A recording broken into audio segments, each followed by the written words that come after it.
Bonjour à toutes et à tous, bienvenue à cette vidéo explicative un peu plus en détail de notre salutation à la lune. L'autre vidéo elle est pour juste vous aider à enchaîner avec les respirations une fois que vous êtes à l'aise avec l'enchaînement. Donc c'est parti. Nous allons alors d'abord pour les respirations, l'idée de tout le yoga, de chaque fois que vous allez à un cours, en tout cas de mon point de vue, c'est que vous ayez une certaine autonomie, que vous soyez en capacité de vous approprier l'outil. Alors, tout simplement, si je fais ça, on dirait que j'inspire ou que j'expire. C'est anti-naturel de faire l'expiration quand on est vers l'ouverture. C'est quelque chose de très naturel, à l'inspiration, il y a une ouverture. À l'expiration, il y a un relâchement. Donc quand vous êtes dans vos postures et que vous ne vous souvenez pas avec votre tête de ce qui suit, essayez de écouter votre corps. Là, est-ce que je suis dans une ouverture ou je suis dans quelque chose de plutôt renfermé qui me demande de faire sortir l'air. L'inspiration va aussi vous donner un certain soutien. Donc si vous faites un mouvement comme ce qu'on va faire à continuation, qui vous demande une certaine force, que votre corps a besoin d'être soutenu pour ne pas vous blesser, ça se fait soit avec l'inspiration, soit avec la respiration soutenue, que ça soit à l'expire ou à l'inspire, mais quelque chose qui soutient. Donc voilà, on est parti à Tadasana, posture de la montagne, toujours 1000 variantes pour les salutations. Donc vous pouvez faire les pieds joints, les pieds écartés à la hauteur de vos hanches. Pour nous les femmes, c'est un peu plus naturel. On envoie notre bassin vers l'avant, le coccyx vers le bas et on active nos jambes. Souvenez-vous que le yoga, ce n'est pas arriver à la posture, c'est que tout notre corps, toute notre attention, qu'elle ne soit pas uniquement ici, mais à chaque pore de notre peau puisse accompagner nos mouvements. Donc on commence en Tadasana, on trouve l'alignement dans cette posture. Toujours, comment je me sens? Est-ce que mon hara, est-ce que mon chakra racine est ancré? Est-ce que tout l'appui est sur toute la plante de mes pieds? Donc j'y vais, pour l'instant, j'y vais à détail sur chaque posture. On remonte ses racines, on remonte le genou pour activer les muscles de nos jambes. Et on inspire. Alors s'il y a des problèmes d'épaule, souvenez-vous que vous pouvez toujours utiliser votre ficelle ou un bout de tissu ou quoi que ce soit pour inspirer. Voilà, tout simplement, avec l'ouverture qui vous convient. Mais l'idée, c'est que quand vous êtes dans cette posture, vous ne soyez pas les bras par l'avant, les épaules crispées. Même si elles ne sont pas crispées, des fois c'est juste l'habitude. L'idée, c'est que les bras puissent être dans cette ouverture. Voyez comme cela peut ouvrir ma poitrine, mon cœur, ouvrir tous les méridiens de nos bras qui sont en lien avec les poumons, avec le cœur. Donc, si vous avez besoin, prenez votre ficelle. Et sinon, faites tout simplement l'inspiration avec cette ouverture. Donc, si ce mouvement, pour l'instant, vous demande beaucoup d'efforts, entrelacez vos doigts et tournez-les vers le haut. Faites comme c'est plus respectueux pour votre corps, toujours en envoyant les épaules vers le bas et activez vos abdominaux. Voyez la différence que cela fait pour votre torse. C'est comme si vous étiez dans quelque chose, cherchez quelque chose d'axé, de vertical, de léger. Vous étirez vers le haut. Vous êtes ancré, ferme. Et on inspire au centre. Expire vers le côté. Et là, on ne s'écrase pas, on ne laisse pas notre épaule gauche venir refermer notre poitrine. Au contraire, on essaie vraiment d'ouvrir, voire amener notre regard vers le haut. Si votre stabilité n'est pas au top, gardez votre regard vers l'avant ou vers le bas. Inspire au centre. Vous voyez, à l'inspire, on utilise cette force pour nous relever. Et expire vers l'autre côté. continue de rallonger. Souvenez-vous, on essaye de créer une demi-lune avec notre corps. Inspire au centre. Et là, vous pouvez faire d'abord votre pas. Ouvrir vos mains à la position de l'étoile. Et expirer. Si vous ne voulez pas aller vers la déesse complètement. Et là, activez vos jambes. Pour les premières répétitions, n'ayez pas l'intention d'aller trop loin dans la posture de la déesse. Allez-y mollo. Donc, inspire. Expire. Trouvez l'ouverture qui convient à vos pieds. Voyez si vos pieds sont comme ça, vos genoux sont un peu plus forcés. Donc, ouvrez. Cette posture de la déesse cherche à ouvrir le bassin, que ce soit pour les hommes ou pour les femmes. Là, vous pouvez toujours faire un petit mouvement gauche-droite pour être sûr que vos genoux sont respectés, qu'ils sont en alignement. Levez les doigts de pied, posez-les au sol, ancrez bien vos pieds au sol avant tout. Faites attention que votre bassin n'aille pas vers l'arrière, mais qu'il soit vers l'avant. Non plus ça, mais gardez votre torse bien droit. Alors, je vous donne toutes les précisions. Ne vous sentez pas genre dans l'examen, il faut que je fasse tout ça, tout ça, tout ça. Ayez confiance dans votre corps, mais écoutez, soyez présent, présente. C'est lui qui va vous guider. Vous pouvez garder vos mains vers votre ceinture, vers vos cuisses, vers la position de prière. Inspire. Expire. Prochaine inspire, on redresse. Et on déploie nos bras. Et c'est nos pieds qui vont nous donner la direction. Vers où est-ce qu'on va? Là, on a ouvert vers la droite. Donc, on tourne nos pieds vers la droite et on positionne nos bras. Les jambes sont très actives, très ancrées. Faites l'expérience de faire avec vos jambes relâchées et avec vos jambes actives. Imaginez que ces racines vous remontent et vous redonnent toute la force jusqu'à votre cœur et jusqu'à la pointe de vos doigts. Regardez vers la direction là où vous allez. Inspire. Et à l'expire, c'est comme si quelqu'un vous tirait très très loin et vous essayez de compenser avec votre hanche. Vous pouvez vous déhancher. Et quand vous ne pouvez plus aller plus loin, vous posez votre main là où c'est confortable pour vous. Votre bras gauche peut venir vers votre ceinture. Et vous pouvez également poser un bloc pour ne pas forcer. Quand on a ces lunes, par exemple, on n'a pas envie de trop forcer. Voilà. Et là, on peut rester un inspire. Expire. Encore une fois, si le regard vers le haut est trop déstabilisant, on envoie notre regard vers l'avant, mais surtout gardez votre Jalandhara Bandha, votre menton légèrement rentré, les épaules loin des oreilles. C'est-à-dire que tout le corps est actif ici. Si je suis juste en train d'écraser mon poids vers mon bras d'appui, c'est pas exactement ce qu'on cherche. On cherche à être présent, présente. Inspire. Et dans l'expire, on va vers quelque chose de plus refermé, même si on étire la jambe arrière. Donc on ferme notre pied arrière et on pose nos mains soit au sol, soit à nos deux blocs, comme vous le sentez, ou à une chaise, voilà, ou à 2 livres. Et pour les premières répétitions, vous pouvez tout à fait fléchir, alors légèrement, parce qu'on ne va pas vers tout le poids vers l'avant. Le poids est distribué entre nos 2 jambes. C'est juste légèrement fléchi le genou avant, si besoin. Inspire, et là vous pouvez étirer colonne vertébrale. Et à l'expire, essayez de rapprocher le front de votre genou. Voilà. Voyez si plus d'ouverture vous convient mieux ou moins. Voilà. L'intensité qui est bonne pour vous.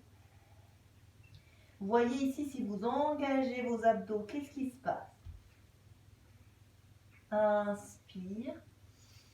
Expire. On va refaire les respirations après. Là, c'est juste pour aller d'une transition à l'autre. On descend notre genou si possible. Sinon, on reste le genou décollé du sol. C'est plus intense au niveau de la demande des muscles des jambes. Sinon, on descend notre genou avec ou sans vos blocs. Et vous pouvez tout à fait, pour les premières répétitions, juste rester là. Toujours essayer de ne pas décoller votre talon arrière, forcer l'articulation.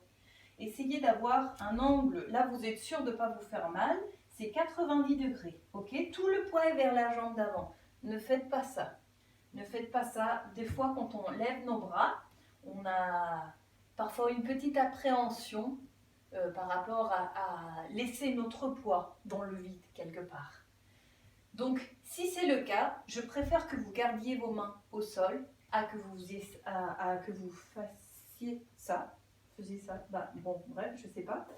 Et donc, je préfère que vous gardez vos mains au sol. Ok? Dans cette position, ce qui va vous aider, c'est Mula Bandha.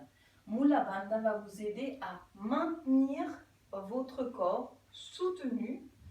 Elle va porter votre bassin vers le haut. C'est comme si tous les muscles de votre penché pelvien vous aidaient à vous relever vers le haut. Cette contraction du périnée, contraction légèrement des fesses, anus, et vos cuisses qui essayent de se rapprocher l'une de l'autre. Elles vous supportent, elles vous tiennent. Donc, inspire, expire. Et nous allons vers le squat latéral. Dans ce squat latéral, si vous avez vos blocs, par exemple, vous profitez, vous posez un bloc à l'arrière de votre pied. Si vous n'avez pas la possibilité de placer votre pied complètement au sol. Sinon, vous pouvez tout à fait garder votre cheville décollée du sol, vos mains au sol devant vous. Tout à fait parfait. Voire poser le genou au sol. Ce qu'on cherche ici, c'est pareil, une ouverture.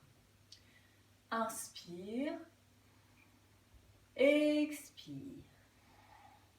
À l'inspire, on peut passer en gardant nos mains au sol par le centre, marcher vers l'autre côté. Et là, il y en a qui préconisent de garder le pied en pointe. C'est aussi possible de lever le pied, c'est comme vous le sentez. Toujours essayer de garder la colonne vertébrale droite. Voilà. Voyez la différence que ça vous fait. Ce que ça vous fait tout simplement. Inspire. Expire. On va vers l'autre côté. Exactement les mêmes mouvements. Donc vous pouvez rester ici, le temps de échauffer un petit peu vos articulations, surtout quand il fait froid. Inspire. Expire, on lève le genou. Enfin, si vous avez levé vos bras. On rapproche notre pied arrière. Et là, faites attention de ne pas garder vos hanches ouvertes vers la latérale. On ferme les hanches parallèles vers l'avant de notre tapis. L'avant, c'est là où pointent nos pieds, nos doigts de pied. Inspire, là vous pouvez redresser légèrement si vous souhaitez. Expire, allez là où l'avant se trouve pour vous. Si l'étirement est trop intense ou si vous avez une tendance à l'hyperextension, c'est-à-dire que vos articulations vont plutôt vers l'arrière, fléchissez légèrement votre genou. Et là, pour la transition, on ouvre légèrement notre pied arrière. Si à un moment vous vous demandez, est-ce que je suis bien dans la position? Moi, je ne suis pas là pour vous corriger. Pour l'instant, on ne peut pas encore se voir. Mais essayez de faire un T avec vos pieds. C'est-à-dire que votre talon avant va venir, si on imagine une ligne droite, va venir juste au centre de l'arche de votre pied arrière. Donc là, vous savez que vous êtes dans une bonne position.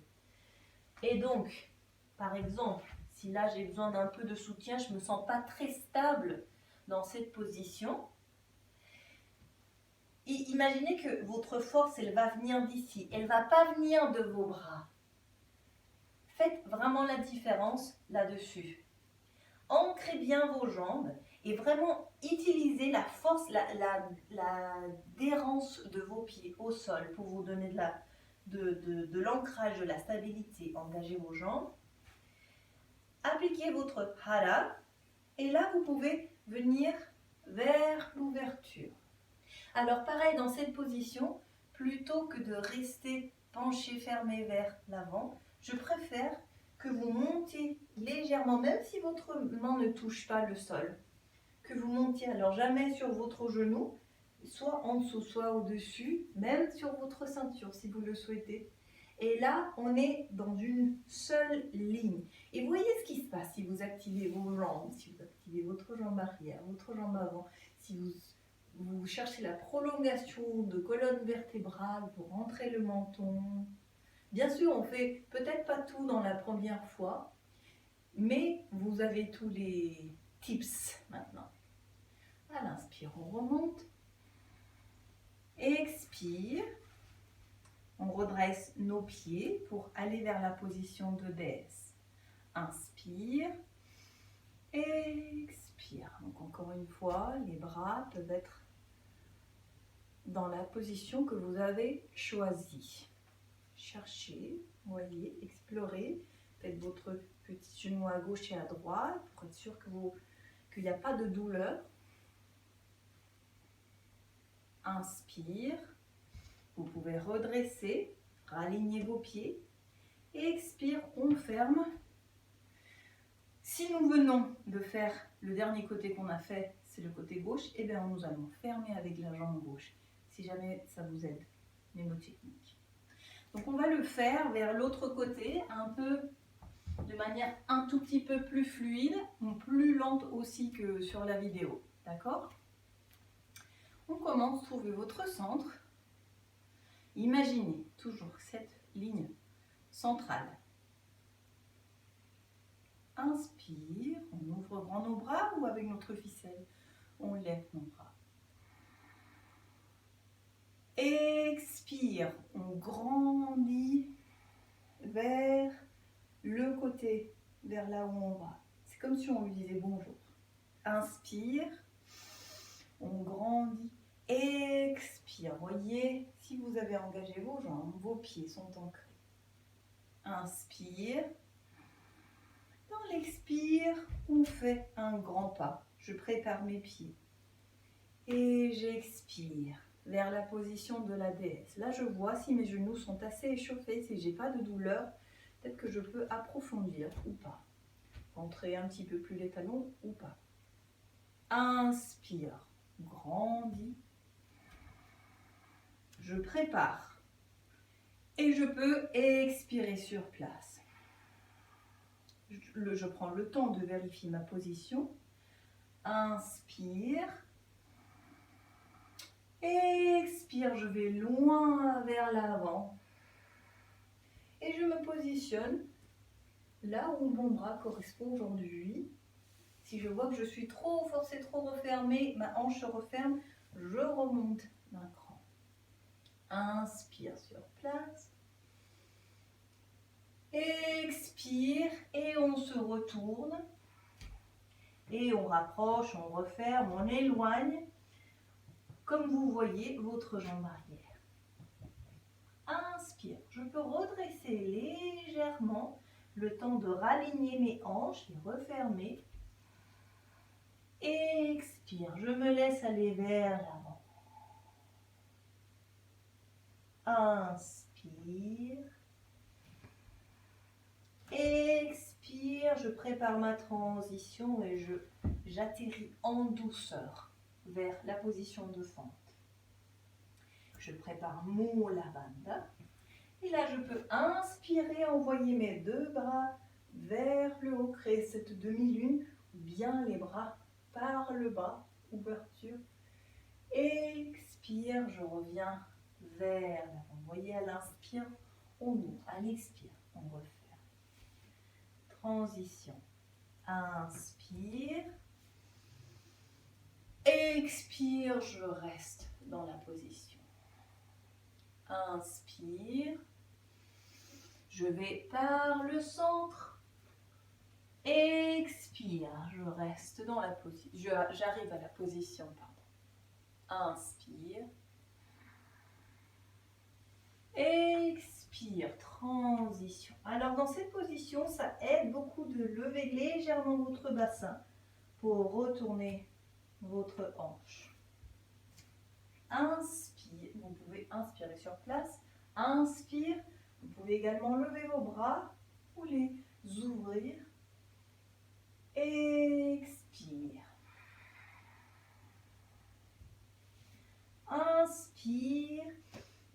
relève, je rapproche légèrement mon pied. Je grandis. Expire, je laisse mon torse aller vers le bas. Là, j'ouvre mon pied arrière. Mon labane, je prépare. Et on ouvre. Du coup, c'est l'inspiration. Et je peux expirer sur place. Inspire, je remonte. Expire, DS, les pieds tournent. Inspire sur place. Et là, vous pouvez expirer, redresser. Prochaine inspire, on refait. Tout simplement. D'accord ? J'espère que cette vidéo vous a été utile. Donc, si je résume un peu, c'est à l'inspiration, c'est quelque chose qui est de l'ordre de l'ouverture. À l'expiration, il y a quelque chose qui a besoin de relâcher pour qu'on puisse approfondir dans un étirement. Si à un moment vous ne savez plus ce qu'il faut faire, prenez le temps de inspirer et expirer dans la position, dans la posture. Peu importe si vous faites moins de répétitions, ce qui est important, c'est que vous preniez vraiment le temps d'explorer les postures. Même si vous faites une seule répétition avec 3 respirations par mouvement, c'est juste parfait. Et vous allez voir comment votre corps physique, énergétique, émotionnel réagit d'une manière très différente. Je vous souhaite une excellente semaine. Merci de me dire si cette vidéo a été utile pour vous. Namaste.